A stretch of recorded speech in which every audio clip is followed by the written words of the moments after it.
histórica. Eu não chego a acreditar que ele seja um personagem de ficção. Ele não é o tipo de personagem de ficção que inventaríamos. Ele é realista demais, é humano demais. E é inacreditável demais em certo sentido. Ele possui as contradições que esperaríamos de um ser humano. As histórias encontradas no livro do Gênesis e no livro do Êxodo podem ter sido transmitidas oralmente de geração a geração por muitos séculos antes de serem escritas. A Bíblia é de longe o livro com maior influência na história do mundo ocidental. O primeiro livro impresso por Gutenberg por volta de 1450 foi a Bíblia. Entre 1815 e 1992, 6 bilhões de cópias da Bíblia foram impressas em mais de 2.000 idiomas. Não é surpresa que as histórias da Bíblia despertem o interesse de historiadores que se voltam para a arqueologia para confirmar ou desmentir os acontecimentos. Infelizmente, isso traz mais perguntas que respostas. Nós não temos nenhuma prova do Êxodo, não temos nenhuma prova da existência da Arca da Aliança, além do testemunho de Flávio Josefo e do Velho Testamento. Porém, existem bons motivos para isso. E não estou dizendo que você deva acreditar absolutamente na Arca da Aliança, mas se você pensar a respeito, quantas bibliotecas foram destruídas no passado? Houve a destruição da Biblioteca da Alexandria, houve a destruição da Biblioteca principal hebraica, quando o Templo de Jerusalém foi destruído, e nós sabemos por relatos da época que foi queimado em 870. Agora, se pudéssemos viajar no tempo e voltar a essas bibliotecas, talvez encontrássemos provas escritas. Em busca do tesouro. Em busca do tesouro sagrado. O livro do Êxodo conta a história de Moisés, desde seu nascimento no Egito até os 40 anos que ele passou vagando no deserto. Esse capítulo do Velho Testamento é, sem dúvida, o mais questionado pelos historiadores. Será que Moisés realmente libertou os hebreus da escravidão no Egito?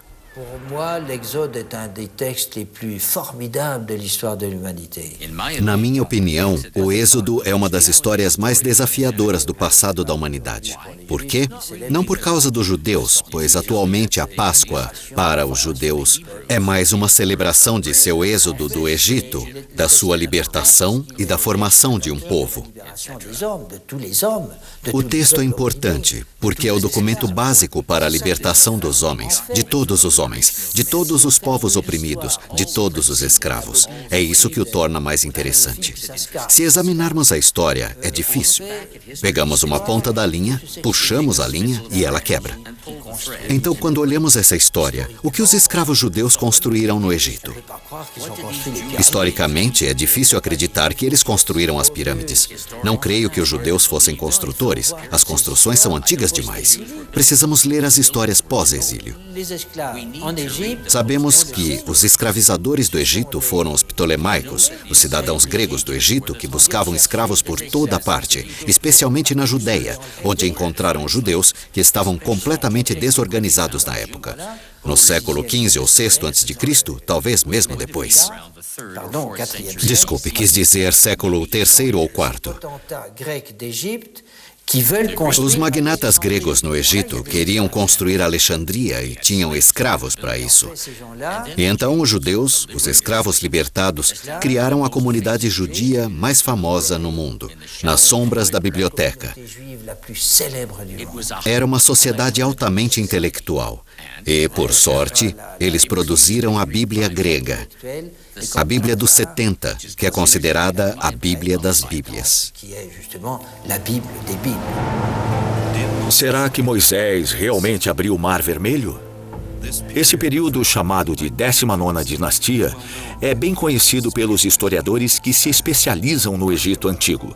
Escavações arqueológicas revelaram vestígios consideráveis, mas não há menção a Moisés ou da fuga de milhares de judeus pelo Mar Vermelho.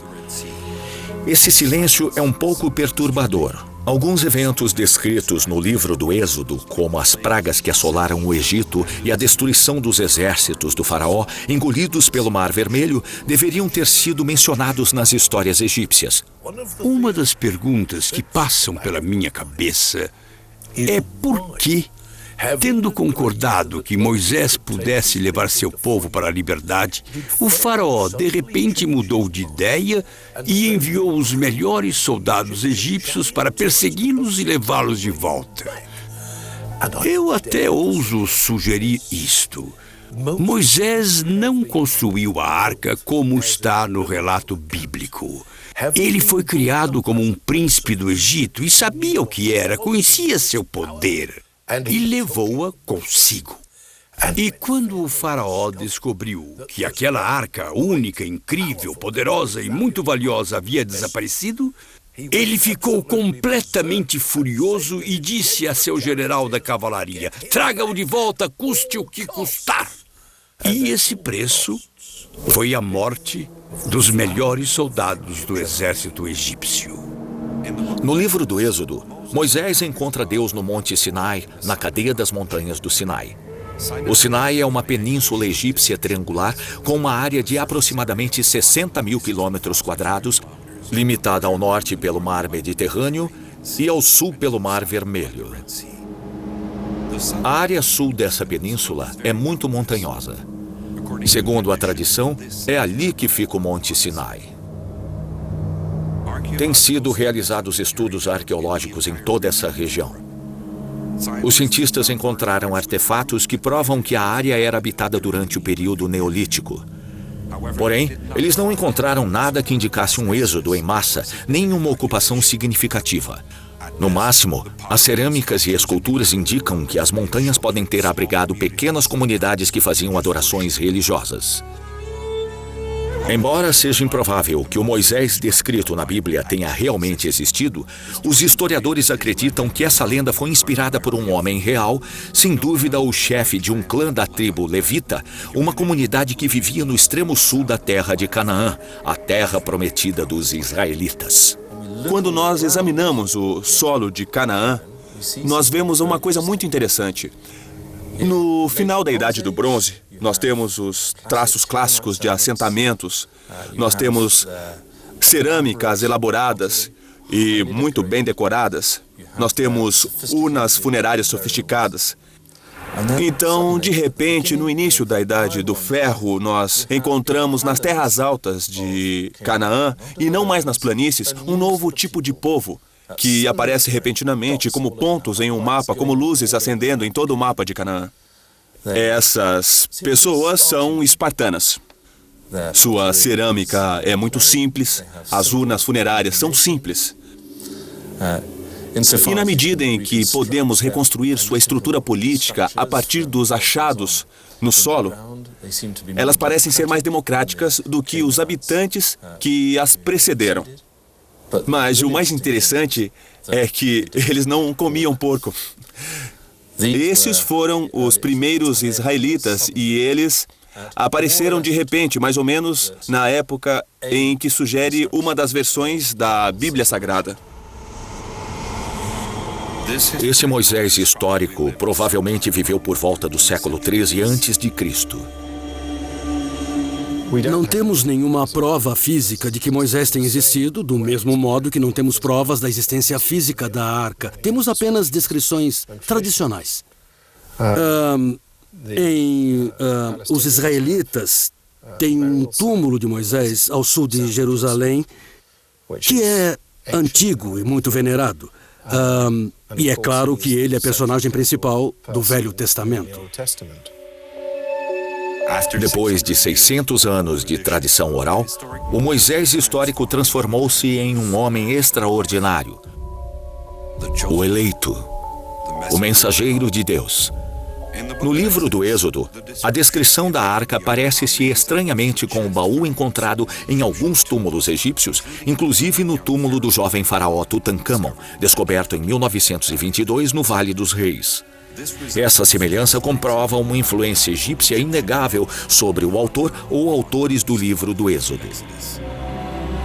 Se esse objeto realmente existiu, Como poderia ter desaparecido? Em busca... Jerusalém, Israel. Voltei a Jerusalém, a terra prometida, para onde a arca foi trazida pelo povo eleito. Em Jerusalém, o rei Salomão, filho e sucessor do rei Davi, colocou a arca em um santuário construído no templo especialmente para ela, o Santo dos Santos. A referência que existe, ou, se preferir, a última apresentação relativa à arca, ocorreu por volta de 620 a.C., quando o rei Josué pediu aos levitas, que eram responsáveis pela segurança da arca, que a tirassem de seu esconderijo. Isso, na minha opinião, é muito significativo.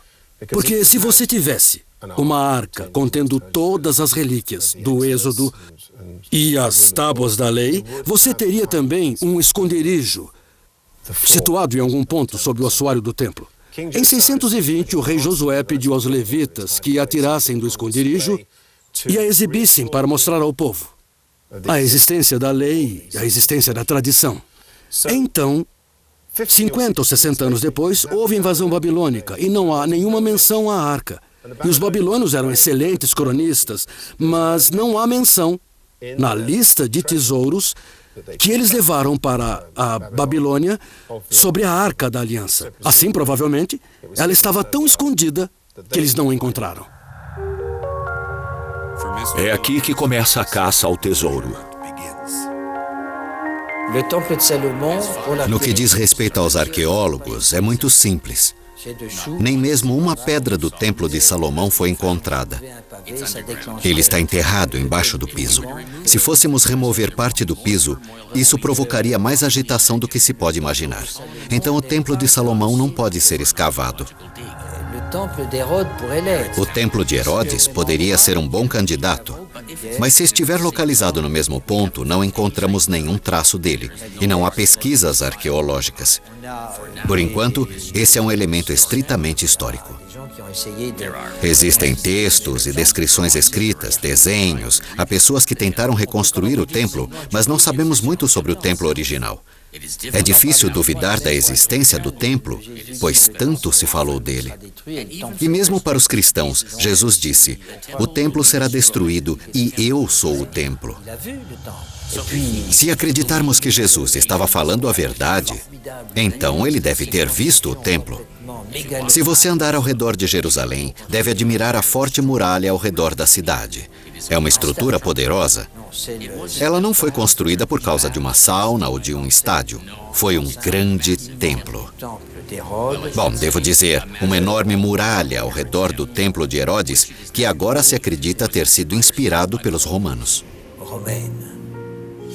O motivo pelo qual Nabucodonosor não pegou a arca é porque quando ele chegou ao templo de Salomão, ela não estava mais lá.